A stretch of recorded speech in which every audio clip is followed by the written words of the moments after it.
फिलिस्तीनी उग्रवादी संगठन हमास के खिलाफ युद्ध को लेकर इजराइल का बड़ा बयान सामने आया है। इजरायली रक्षा मंत्री योआव गलांट ने कहा है कि हमास एक दशक से ज्यादा समय से गजा में सैन्य बुनियादी ढांचे का निर्माण कर रहा है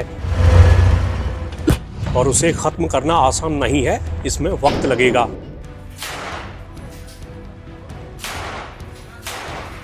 उन्होंने कहा कि युद्ध महीनों तक चलेगा।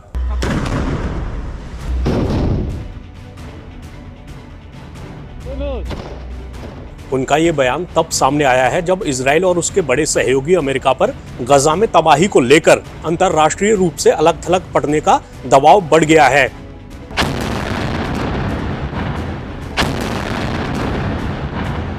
दरअसल गजा से लगातार आम लोगों के हताहत होने की खबरें आ रही हैं। गजा की बड़ी आबादी बेघर होकर बुनियादी चीजों की कमी और संक्रामक बीमारियों के बड़े खतरे का भी सामना कर रही है। अमेरिका के राष्ट्रीय सुरक्षा सलाहकार जैक सुलिवन ने हाल ही में गजा के मुद्दे पर इजराइल से बात की थी। हालांकि इजराइल ने 7 अक्टूबर को किए गए हमले के लिए हमास को खत्म करने तक अपना अभियान जारी रखने का संकल्प दोहराया है।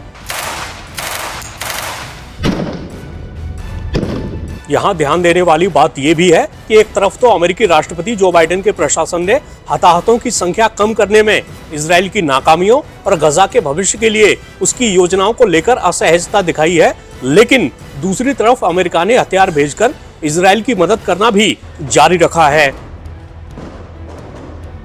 बाइडेन ने हाल ही में कहा कि इजराइल इस बात पर ध्यान दे कि आम लोगों की जान कैसे बचाई जाए।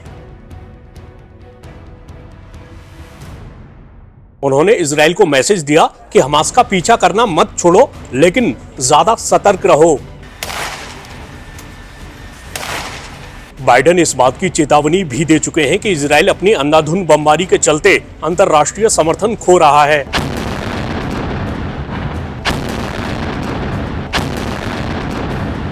इस बीच फिलिस्तीनी प्राधिकरण के प्रधानमंत्री मोहम्मद शतीए ने कहा है कि अब वक्त आ गया है कि अमेरिका इजराइल से ज्यादा सख्ती से निपटे।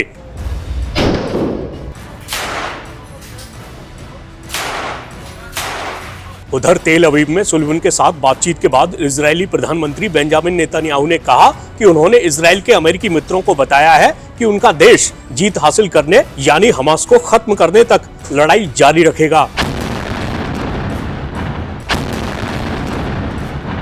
इजराइल को शायद उम्मीद होगी कि युद्ध और उसकी मुश्किलों से फिलिस्तीनी हमास के खिलाफ हो जाएंगे, लेकिन फिलिस्तीनी centre for policy and survey research की ओर से किए गए एक सर्वे से पता चला है कि वेस्ट बैंक में सर्वे में हिस्सा लेने वाले 44% लोगों ने कहा कि वे हमास का समर्थन करते हैं। ये संख्या सितंबर में हुए सर्वे से 12% ज्यादा है।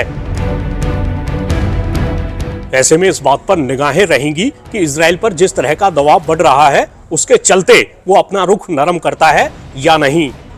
फिलहाल तो उसने ऐसा ना करने के संकेत दिए हैं।